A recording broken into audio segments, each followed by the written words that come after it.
Dobrý deň, dnes si predstavíme ďalší zo zaujímavých produktov, ktorým je Krystalon okrasné dreviny. Toto krystalické vo vode úplne rozpustné hnojivo obľúbujú nielen hobbypestovatelia, ale aj profesionáli. Toto hnojivo je veľmi vhodné na všetky druhy drevín, vrátane okrasných kríkov, či už ide o listnaté druhy alebo ihličnaté druhy, ale môžeme ho používať napríklad aj na ruže. Toto hnojivo predstavuje výborný súlad medzi dodávanými živinami a potrebami rastlín. Vyšší obsah horčíka zabezpečí to, že rastlinkám nebudú opadávať ihlice, čo sa týka ihličnatých druhov, a pri listnatých druhoch zabránime žltnutiu listov. Použitie takýchto hnojív je veľmi jednoduché.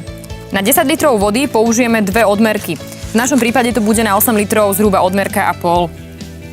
Samozrejme nezabúdame ani tu na dôkladné premiešanie všetkých častíc, aby sa nám naozaj všetky kryštaliky rozpustili a aby sa mohli dostať dôkladne k rastlinám.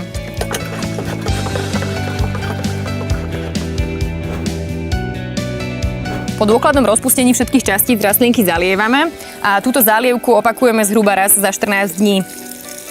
Odporúčam používať takéto hnojivá od jary do zhruba konca augusta, nakoľko potom prechádzame k iným typom hnojiva, a to je konkrétne Krystalon jeseň. Krystalon jeseň zabezpečí to, že všetky dreviny, a teda konkrétne ich pletivá, budú vyzreté a pripravené na zimu, a tak zamedzíme tomu, aby rastlinky cez zimu poškodil silný mráz a nízke teploty.